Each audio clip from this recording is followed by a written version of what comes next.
Olá, aqui estamos outra vez em nome do soberano Criador dos céus e da terra, o Senhor Jesus Cristo. Estamos dando prosseguimento à nossa exposição da minha tradução de João. Estamos no capítulo 19. No vídeo que terminou, eu tratei a crucificação usando uma harmonização. Isso aí pulou então dos versos 6 até o verso 37, aqui de João, no capítulo 19. E agora chegamos ao sepultamento, que aqui em João ocupa o verso 38 a 42, terminando assim o capítulo 19. Eu tenho outra harmonização exatamente dos relatos, dos 4 relatos do sepultamento, mas eu primeiro vou ler esses poucos versos que João contribui. Desculpe. Lendo então a palavra de Deus, verso 38, depois dessas coisas, o José de Arimateia, sendo um discípulo de Jesus, porém oculto por medo dos judeus, solicitou permissão a Pilatos para retirar o corpo de Jesus, e Pilatos permitiu. Então ele foi e retirou o corpo de Jesus. Ora, Nicodemos foi também, abre parênteses, aquele que foi ter com Jesus à noite a primeira vez, fecha parênteses. Atenção, levando mais ou menos 100 libras de uma mistura de mirra e aloés. Então, eles tomaram o corpo de Jesus e o envolveram com tiras de linho, com as especiarias, segundo o costume judaico de sepultamento. Ora, no local onde ele foi crucificado havia um jardim. E nesse jardim um sepulcro novo, no qual ninguém ainda tinha sido colocado. Então foi ali que colocaram Jesus, por ser o dia da preparação dos judeus e porque o sepulcro ficava perto. Antes de ver a harmonização, quero comentar rapidinho aqui só umas rápidas coisas. Quando aqui diz que Nicodemos foi também, ele ajudou José a tirar o corpo da cruz, entendo que eles transportaram o corpo até o sepulcro num lençol de linho. Está em Mateus 27, 59. Agora,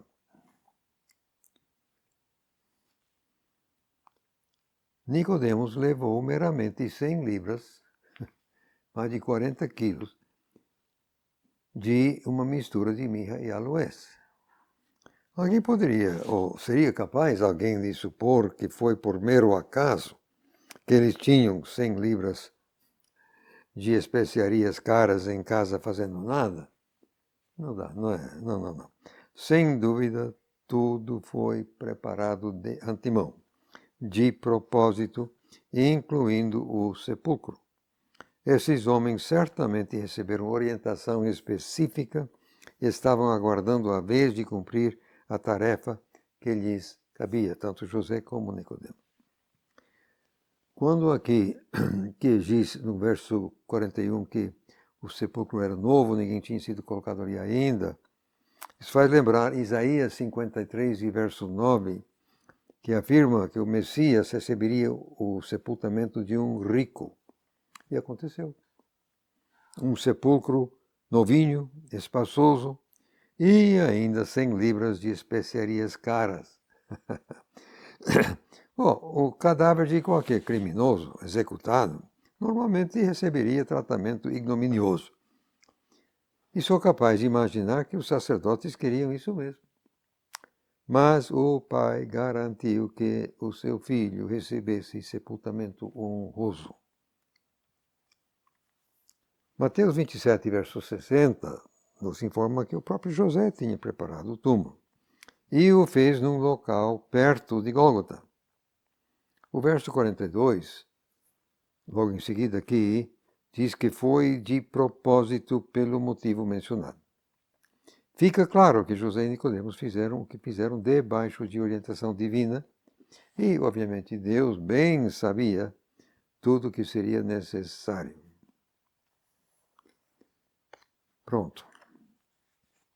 Agora sim, Eu vou passar para o apêndice, o artigo número 41, uma harmonização dos relatos do sepultamento. Isso aqui, eu entendo, é muito importante, quero que entendamos o mosaico completo, pegando todas as peças que os 4 evangelhos nos fornecem. Então, as passagens relevantes são Mateus 27, versos 57 a 61, Marcos 15, versos 42 a 47, Lucas 23, versos 50 a 56, e João 19, 38 a 42, que eu acabo de ler, aliás. Então, primeiro ponto, José de Arimateia era um homem importante na cidade. Ele era rico, Mateus 27, e um membro destacado do Sinédrio, Marcos 15. Qualquer governador que se prezasse faria por onde ter conhecimento de todas as pessoas importantes dentro da área de sua jurisdição, de sorte que Pilatos certamente sabia quem era José, mesmo que não o conhecesse pessoalmente. Parece que José conseguiu audiência com ele sem dificuldade. José era um homem bom e justo, Lucas 23, que também tinha se tornado discípulo de Jesus, Mateus 27, mas que não tinha se declarado abertamente por medo dos judeus, João 19, verso 38. Ele tinha aguardado a vez, assim como o dono do jumentinho e o dono do cenáculo, que certamente receberam aviso prévio quanto ao papel que lhes cabia, José também tinha sido preparado. Não foi por acaso que ele tinha um sepulcro sobrando, completo com uma grande pedra, boa para ser selada. Sendo que ele tinha condições financeiras, ele tinha comprado o lote que Deus lhe indicou e tinha mandado cavar um sepulcro na rocha sedimentária. Mateus 27, Marcos 15 e Lucas 23. Segundo Isaías 53, verso 9, que eu já citei, o servo de Jeová havia de ter um túmulo de rico.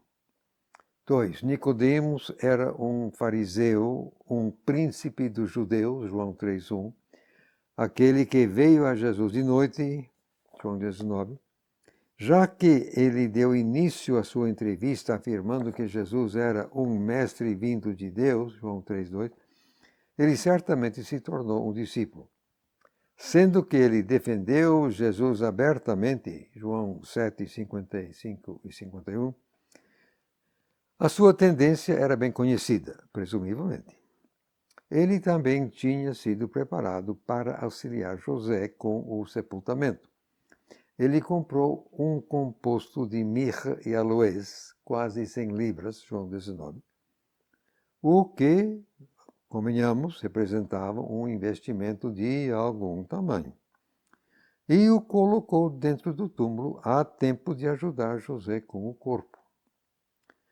Embora o texto não o diga, é bem provável que tenha sido ele que providenciou também as tiras de linho para embrulhar o corpo.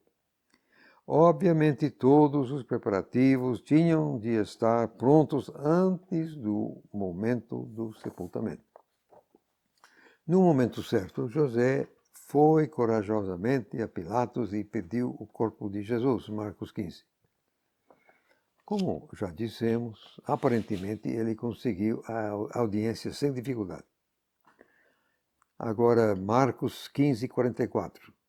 Citando, Pilatos ficou surpreso ao ouvir que ele já tinha morrido e, chamando o centurião, perguntou-lhe quando ele tinha morrido. Fecha aspas. Assim que Jesus morreu, o centurião provavelmente deixou o lugar, voltando ao quartel-geral. Deve ter recebido instrução especial sobre Jesus. Deve ter se sentido na obrigação de colocar Pilatos a par dos acontecimentos inusitados, mas parece que José chegou primeiro, mas por pouco. Se o centurião tivesse chegado primeiro, ele já estaria com Pilatos dando relatório, quando José chegou. Pelo menos assim imagino. Ora, José estava, como se diz, armado, preparado, observando de longe, e assim que Jesus despediu o Espírito, José se dirigiu a Pilatos. Marcos completa: tendo-se certificado pelo centurião, deu o corpo a José. Quer dizer, o centurião disse: morreu sim, está morto, pronto. Então, ponto quarto, então José e Nicodemos se encontraram na cruz e removeram o corpo. José tinha comprado um lençol de linho, o que os dois utilizaram para transportar o corpo até o túmulo. Mateus 27, Marcos 15, Lucas 23, João 19. É óbvio que o túmulo havia sido preparado de antemão, como já dissemos. Mateus e João dizem que era novo, enquanto Lucas e João acrescentam que nunca havia sido usado. João acrescenta que ficava num jardim perto de Gólgota. Sim, porque a dificuldade era de dispor do corpo antes do começo do sábado, que começava às 18 horas. Então, o sepulcro não podia ficar longe do lugar da crucificação. E Deus tudo tinha preparado do jeito certo de antemão. 5. Uma vez dentro do sepulcro, eles prepararam o corpo para sepultamento. João 19. Então tomaram o corpo de Jesus e o envolveram em tiras de linho com as especiarias, segundo o costume dos judeus. Agora vem cá.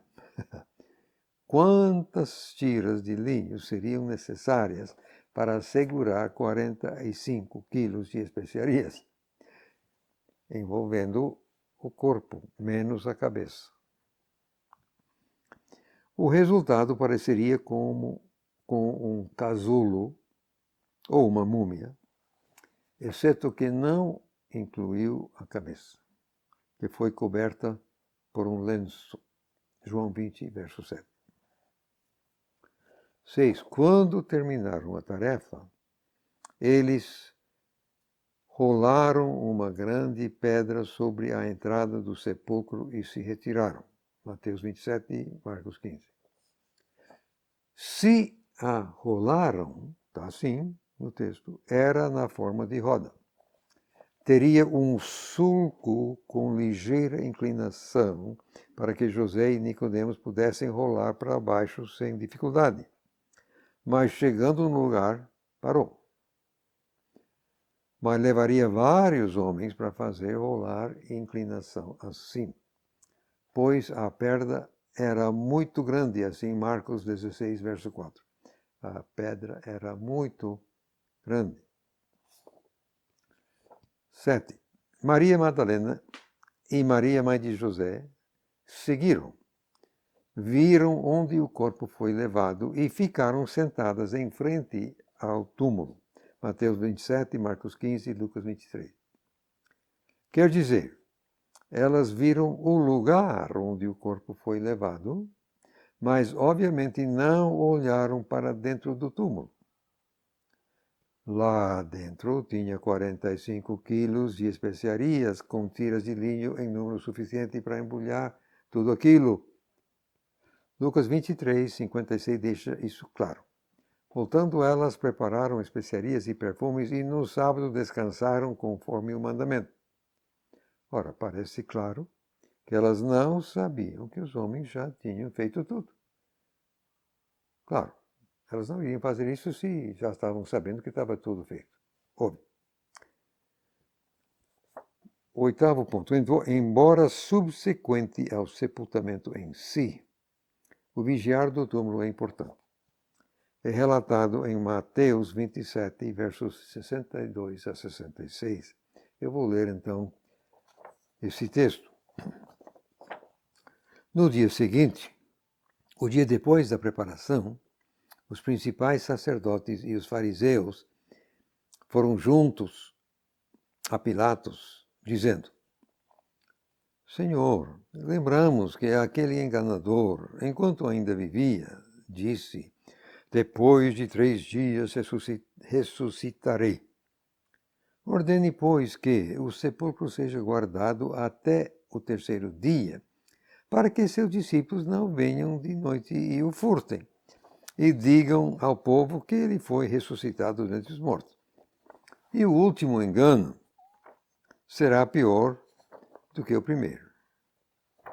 Mas Pilatos lhes disse: vocês têm uma guarda, podem ir e guardá-lo como melhor lhes parecer. Aí eles foram e seguraram o túmulo com a guarda, após terem selado a pedra. De passagem, você vê aqui, diz no dia seguinte e o dia depois da preparação. Então, isso foi exatamente no sábado.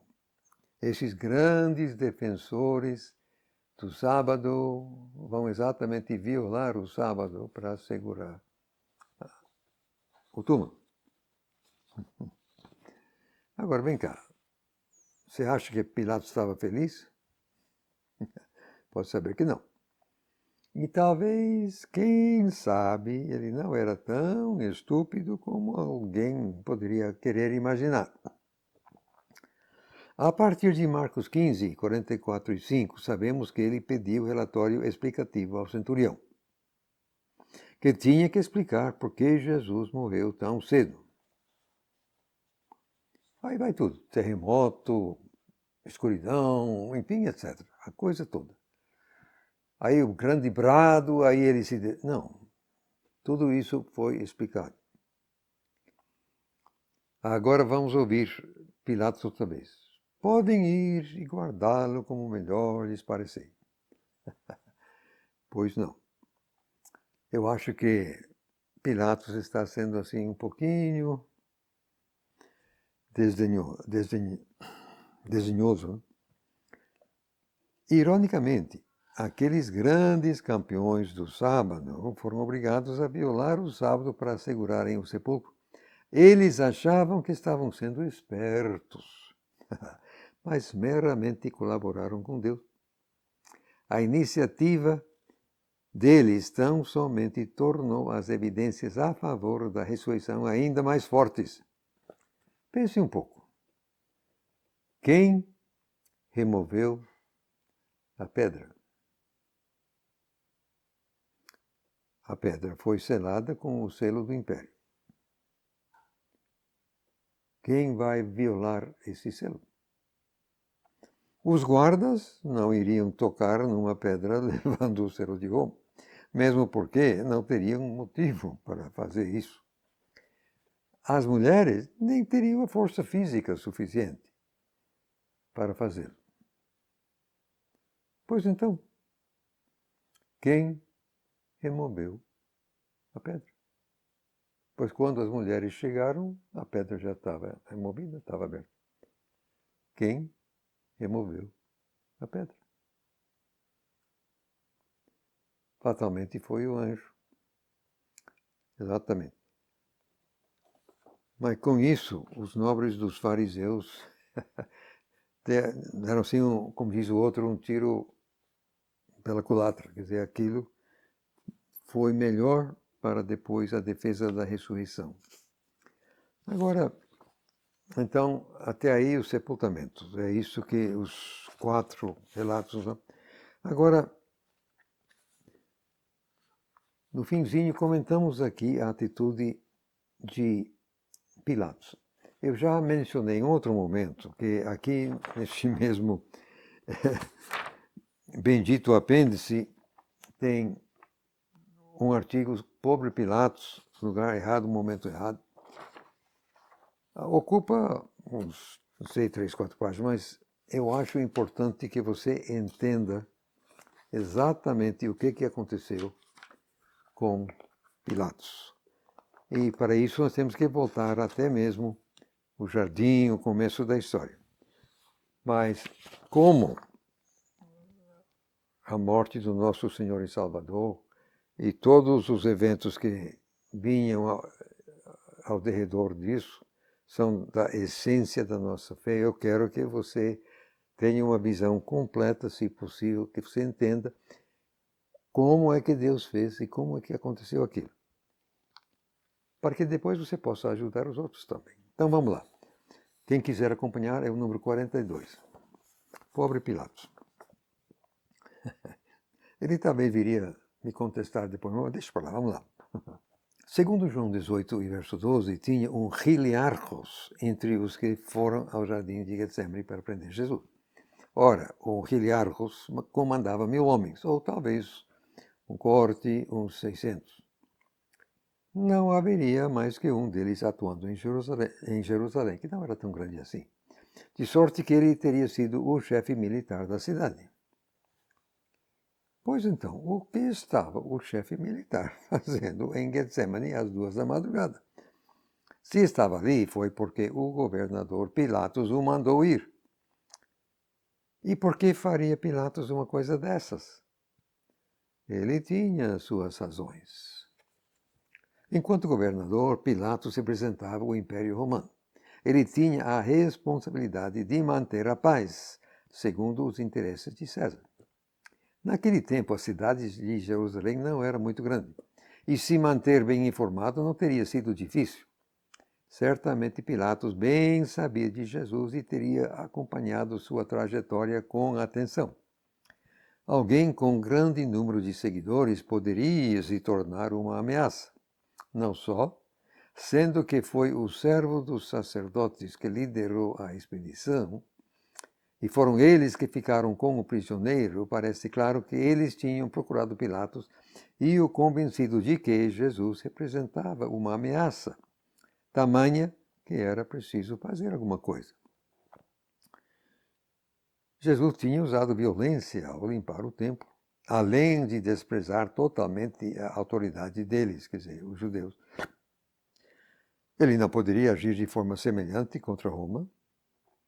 Mesmo assim, fica difícil entender o porquê de Pilatos ter destacado seu hiliarchos.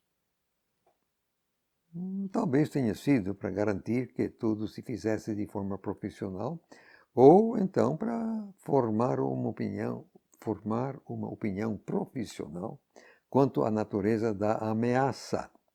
Certo é que Pilatos e os principais sacerdotes tinham concordado quanto ao plano de ação, como João deixa claro. Um plano que incluía morte por crucificação. Tanto Marcos 15, verso 1, como João 18, verso 28, nos informam que era bem cedo quando Jesus foi levado a Pilatos. Mas João 19, verso 14, diz que era em torno de 6 horas da manhã quando Pilatos declarou a sentença. Mesmo que em torno permita uma variação de 5 a 10 minutos, não poderia ter sido depois de 5h30 da madrugada, quando os sacerdotes bateram na porta de Pilatos. Ora, vejam, todos sabemos que ninguém pode bater na porta do governador às 5h30 da manhã. E principalmente um povo subjugado. Mas não só. Pilatos estava vestido e aguardando. Aliás, é provável que ele tinha ficado à espera do relatório do hiliarchos. Mas com isso ele mudou o plano de ação. Ele saiu e perguntou: que acusação vocês estão trazendo contra este homem? João 18, verso 29. A resposta deles foi queixosa. Se ele não fosse um malfeitor, não teríamos entregue a ti. Eles achavam que tinham um acordo. Mas alguma coisa fez com que Pilatos mudasse de ideia. Para entender o que aconteceu, precisamos voltar a Getsemane e o hiliarchos. O traidor tinha informado que haveria 11 homens, além de Jesus, e que tinham 2 espadas, Lucas 22, 38. Mas eles eram rústicos, sem capacidade para lutar. Mesmo assim, é provável que o hiliarchos tivesse mais que o dobro de homens, e todos armados. Certamente ele esperava algum tipo de resistência. Quando chegaram e disseram o que queriam, Jesus se identificou com calma. Mas com sua palavra todos caíram de costas no chão. João 18, verso 6. Mais tarde, após o beijo do traidor, Pedro conseguiu decepar uma orelha. Mas Jesus tanto mandou ele parar como sarou a orelha. Sarou a orelha. Lucas 22, 51. Depois os discípulos abandonaram Jesus e ele permitiu que fosse amarrado, sem resistência. Agora, que tipo de relatório daria o Hiliarchos a Pilatos? Ficou mais do que óbvio que Jesus não era qualquer tipo de insurgente maluco. Ele tinha poder sobrenatural, mas mesmo assim se entregou passivamente. E Jesus era impressionante. Pilatos foi obrigado a entender que o quadro que os sacerdotes tinham pintado era errado, de sorte que o acordo não poderia ficar em pé. Ora, um Hiliarchos seria um guerreiro experiente, endurecido, que não seria fácil de impressionar. Imagino que ele tenha dito a Pilatos que, se dependesse dele, deixaria Jesus em paz. Mas Pilatos tinha de lidar com os sacerdotes e ele bem sabia que não iria ser fácil. Em Atos 3, verso 13, Pedro afirma que Pilatos havia tomado a decisão de soltar Jesus. Mas os principais sacerdotes acabaram conseguindo o que queriam. Prestando atenção cuidadosa ao registro, constatamos que a afirmação de Pedro é correta. Pilatos não queria matar Jesus, não mesmo. Ele tentou repetidas vezes contornar a situação, se não vejamos. Primeiro, perante a resposta queixosa dos sacerdotes, Pilatos disse: tomem ele vocês e o julguem conforme a sua lei. Ao que eles responderam: não nos é permitido executar ninguém. Essa troca indica que a execução fazia parte do acordo. Mas Pilatos também esfregou sal na ferida deles, obrigando-os a reconhecer que eram um povo subjugado. Mesmo assim, ele disse que o julgamento cabia a eles, o que colocaria a responsabilidade em cima deles. É provável que Lucas 23, verso 2, nos dê a primeira acusação concreta. Encontramos este sujeito pervertendo a nação e proibindo pagar imposto a César, declarando que ele próprio era Cristo, um rei. Quanto a imposto, foi mentira clara. Mas quanto a Cristo, era verdade. De qualquer forma, Pilatos não podia desprezar tais acusações. E com isso, passou a interrogar Jesus. 3. Mateus 27, Marcos 15, Lucas 23 e João 18, todos tratam desta primeira interrogação. Ela girou em torno da questão se de fato Jesus era um rei, o que poderia ser um crime contra César. Jesus afirma que é mesmo um rei, mas que o seu reino não é deste mundo. Um reino que não era deste mundo não representaria qualquer ameaça a Roma. Por isso, Pilatos saiu e disse à multidão: não encontro nele crime algum. Ora, não existindo crime, não deveria haver punição.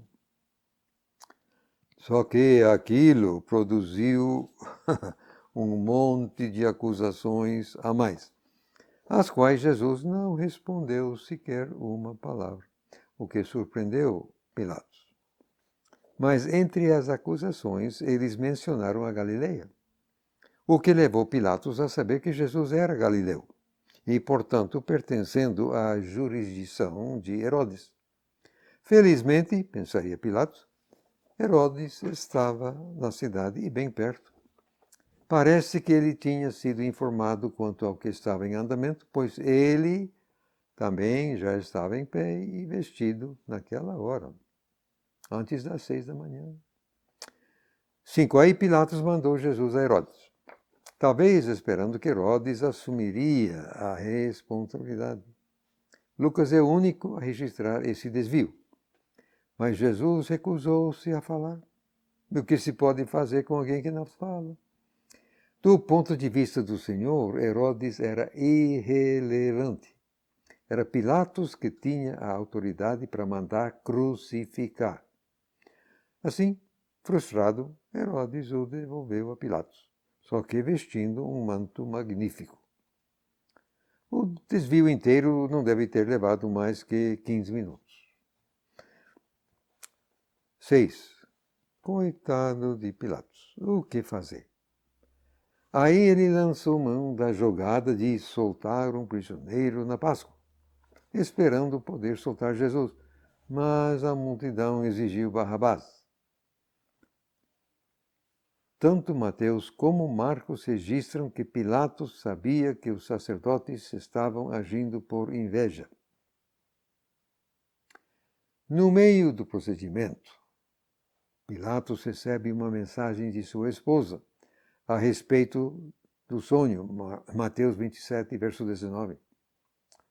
Abre parêntese. É provável que ela tenha sido informada o motivo dele não ir para a cama naquela noite. Fecha parênteses. Quando Pilatos perguntou o que deveria fazer com Jesus, eles exigiram que fosse crucificado. Quando Pilatos perguntou que mal Jesus havia praticado, eles meramente gritaram mais alto. Lucas nos fornece alguma informação a mais. Pilatos declarou que nem ele nem Herodes encontraram culpa em Jesus. Mas diante da fúria da multidão, ele ofereceu açoitar Jesus, esperando apaziguá-los com isso. Mateus, Marcos e João fornecem alguns detalhes do trato que Jesus recebeu dos soldados. Tecer uma coroa de espinhos, provavelmente espinhosos, e então mandaram os espinhos couro cabeludo adentro, batendo na coroa com uma vara. Deixa eu dizer por que eu digo que os espinhos eram venenosos. Hoje mesmo em Jerusalém, nos arredores de Jerusalém, só tem um tipo de planta espinhosa que serviria para tecer uma coroa. E os espinhos exatamente dessa planta são venenosos, e é provável que tenha sido o mesmo tipo de planta usado naquele tempo. Pelo menos é isso que eu deduzo.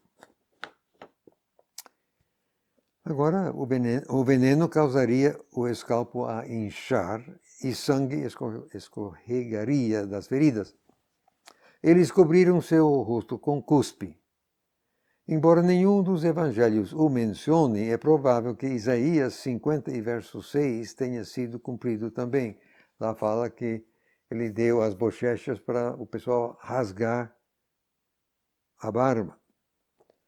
Agora, vem cá, um soldado arrancando um punhado de barba rasgaria também a pele segurando o cabelo, o que deixaria uma ferida tanto feia como dolorosa. Você, tirando um pelo cada vez, você meramente extrai, mas você pegando um maço e arrancando, aí vai trazer a pele junto.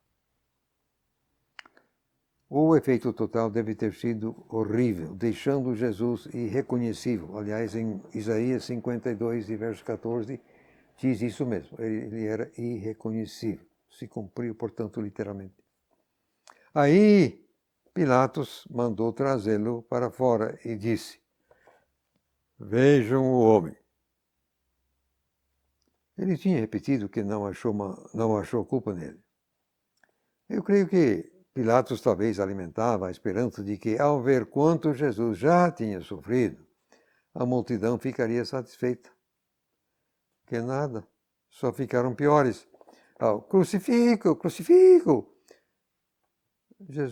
Pilatos respondeu: vocês levem ele e o crucifiquem, pois eu não acho crime nele. Os judeus responderam: nós temos uma lei e, segundo a nossa lei, ele deve morrer, porque ele se fez filho de Deus. Aquela declaração meteu ainda mais medo em Pilatos, João 19, versos 6 a 8. Com isso, ele levou Jesus para dentro para uma segunda entrevista. Embora Pilatos representasse o maior poder secular naquele tempo, Jesus calmamente afirmou existir um poder maior e que ele, Jesus, representava esse poder maior. Parece-me que Pilatos quase acreditou nele. Porque João 19 e verso 12 diz: a partir daquele momento, Pilatos se esforçou para soltá-lo. Está em João 19, verso 12. mas os judeus conseguiram contorná-lo. Ponto 9. Eles ficaram gritando: se você soltar esse sujeito, não é amigo de César. Quem se fizer rei se opõe a César. Epa, Pilatos devia sua posição à boa vontade de César. Não podia arriscar fazer alguma coisa que poderia ser interpretada como traição. Ele estava vencido e o sabia. Mas ainda conseguiu que declarassem que César era o único rei deles. Aí, tomando assento no tribunal, Pilatos pediu água, lavou as mãos na presença da multidão, disse: sou inocente do sangue deste justo. O problema é de vocês. Aí todo o povo respondeu e disse: que o sangue dele fique sobre nós e sobre nossos filhos. Mateus 27, versos 24 e 25. Terrivelmente terrível. É bem possível que esta seja a pior maldição que quaisquer pais já colocaram sobre seus descendentes. Simplesmente terrível. Sendo que Pilatos declarou que Jesus era justo, e como os judeus assumiram plena responsabilidade, chego a imaginar que Deus não vai responsabilizar Pilatos. Afinal, ele estava meramente cumprindo o plano com P maiúsculo. Jesus tinha de morrer numa cruz. Agora, só para fazer justiça a Pilatos, se posso me expressar dessa forma, antes de encerrar este estudo, eu quero convidar a atenção para alguns itens a mais que têm a ver com a atitude de Pilatos. Primeiro, Pilatos mandou postar o crime, a acusação em 3 idiomas. Parece que ele queria atingir a maior plateia possível. Todos os 4 evangelhos falam disso. E juntando as peças, podemos entender que a acusação inteira foi: este é Jesus, o Nazoriano, o rei dos judeus. Que Pilatos tenha colocado o Nazoriano, não o Nazareno ou Nazareno, significa que ele tinha pesquisado Jesus. A referência é a Isaías, capítulo 11, verso 1. Jesus era o renovo de Davi, o Messias. Pilatos estava fazendo uma declaração. Quando os principais sacerdotes reclamaram, ele respondeu: o que escrevi, escrevi. João 19, 21. Ponto segundo, todos os 4 evangelhos tratam do sepultamento, mas unicamente Marcos registra que quando José de Arimateia pediu autorização a Pilatos para tirar o corpo de Jesus, Pilatos ficou surpreso que Jesus já estava morto. Aí ele chamou o centurião para confirmar o fato. Assim que Jesus morreu, é mais provável que o centurião tenha ido de volta ao quartel-geral, deixando os 4 soldados vigiar os 2 bandidos. Naturalmente, Pilatos também tinha passado pelas 3 horas de escuridão e ele sentiu o terremoto, mas não presenciou a crucificação. Ele sabia que uma pessoa numa cruz morre de asfixia. O peso do corpo força o diafragma contra os pulmões, a pessoa não consegue respirar. Pregar os pés era um procedimento sádico que prolongava o sofrimento. Para não morrer, a vítima empurraria contra o prego para pegar um fôlego. Finalmente, quando fraca demais para fazer isso, morreria por falta de ar. Foi por isso que quebraram as pernas dos 2 bandidos. Agora, Jesus tinha estado na cruz durante umas 6 horas, mas vítimas costumavam aguentar muito mais do que isso. Em algum momento, Pilatos certamente colheu um relatório detalhado do centurião. Jesus deu um grande brado e então morreu. É óbvio que se alguém está morrendo sem ar, ele não pode bradar. O centurião sabia que não foi a cruz que matou Jesus. Mas que ser humano pode simplesmente mandar seu espírito embora? 2 mais 2 são 4. Jesus tinha de ser o Filho de Deus e o centurião comunicou tudo aquilo a Pilatos. Agora, somente Mateus menciona o selar e vigiar do túmulo. Os principais sacerdotes foram a Pilatos pedindo que o túmulo fosse vigiado. Até o 3º dia, a resposta de Pilatos foi: vocês têm uma guarda, podem ir e guardá-la como melhor lhes parecer. Pois não. A exata frase dele é curiosa. Como melhor lhes parecer. Em outras palavras, Pilatos estava insinuando que não iria fazer diferença.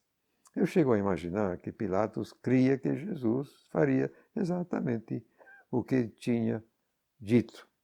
Agora, um item extra bíblico. Aprendemos com Tertuliano que Pilatos escreveu uma carta ao imperador sugerindo que Jesus fosse acrescentado à lista de deuses romanos. Ora, fazer uma proposta dessas era correr certo risco. Mas parece que Pilatos estava tão convencido que ele correu o risco. Se um dia eu encontrar Pilatos no céu, eu não ficarei surpreso. E se a sua experiência com Jesus resultou na sua salvação, Pilatos bem que poderia propor um título diferente para este estudo. Bendito Pilatos, lugar certo, momento certo.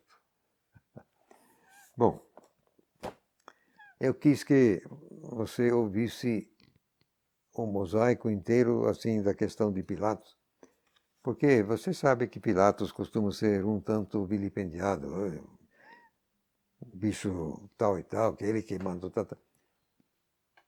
É preciso lembrar que o plano soberano do Deus Altíssimo determinou que Jesus morresse numa cruz. E para que Jesus morresse numa cruz era necessário a participação do governador romano no momento. E naquele momento era Pilatos, coitado. Tivesse sido outro, teria sido outro. Mas foi Pilatos. Ele fez o que tinha de fazer. Mas, quem sabe? Vamos saber um dia. Agora, eu vou parar por aqui porque no próximo vídeo eu quero tratar da ressurreição. E vamos ver todos os relatos, vamos fazer uma harmonização de todos os 4 relatos a respeito de todos os acontecimentos em torno da ressurreição, enfim, no dia da ressurreição, o domingo.